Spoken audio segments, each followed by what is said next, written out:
Hi, I'm Nancy McNally. Welcome to Just Spooling Around Block 7, the shoo-fly block. Don't forget to download your pattern. You can save it to your computer or you can print it off. But let's get our fabric cut and ready to piece our shoo-fly block. I have my fabrics cut, prepared, and ready to assemble. Our first step is we're going to make our half square triangles. So we need to draw a line from corner to corner, and that's a diagonal line. And I'm going to draw it on the back of my teal. Your next step is you're going to sew 1/4 inch on either side or both sides of the drawn line. You're going to repeat the process on your other teal and black square. Our next step, we want to cut apart on our drawn line.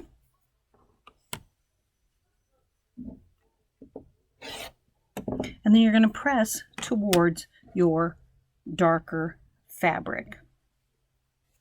After you press towards the darker fabric, you're going to need to trim each one of these to 3 inches. So to do that, let's do one of them.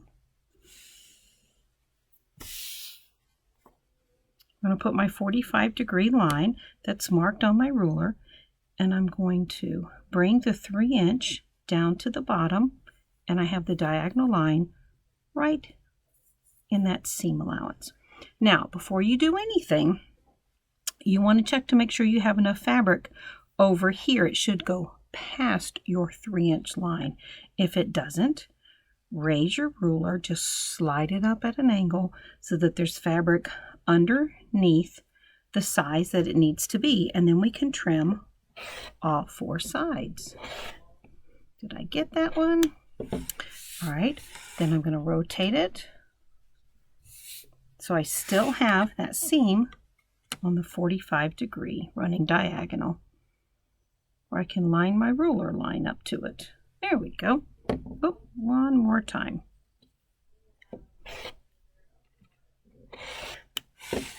Okay, you're going to repeat the process and do that on the remaining 3, and then we'll move on to the next step. Next step, we're going to lay out all the components of our block. So you want your teals to go into the center of the block, and you want to place your teal square in the very center. Now we're going to join each row, or each component of each row together. We're going to press the seams towards your black rectangles. Your next step will be to join our rows together and press your seam allowances towards the center, but I recommend pressing them open. It will allow the block to lay flatter. Now I have finished my shoo-fly block. Our next step is to join the side borders and the top. So you're going to join your sides. And don't forget, check to make sure this is the right size so that all your side borders or your block borders will fit. Press towards your block borders and then add your outer block border, which is the lighter fabric. And then, you know what's next? That'll be adding the top and the bottom of the spool, and then you'll be done.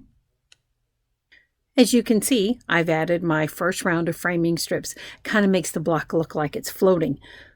Our next step will be to add our light colored joiner strips, and then we'll add the top and the bottom of the spool. It's ready for me to join the top and the bottom of the spool. Don't forget to press and make sure that the block is measured at the correct size. All right, there you go. My shoo-fly block is complete. I love the black and white polka dots in this block. And doesn't the block itself, the shoo-fly block, doesn't it look like it's just kind of floating in the spool, inside the spool? Okay, I hope you've enjoyed this shoo-fly block, and you're ready for block number 8. We are over halfway through. Got a couple more ideas I want to show you before we end the whole quilt along. So have a wonderful day, and we'll see you from block 8.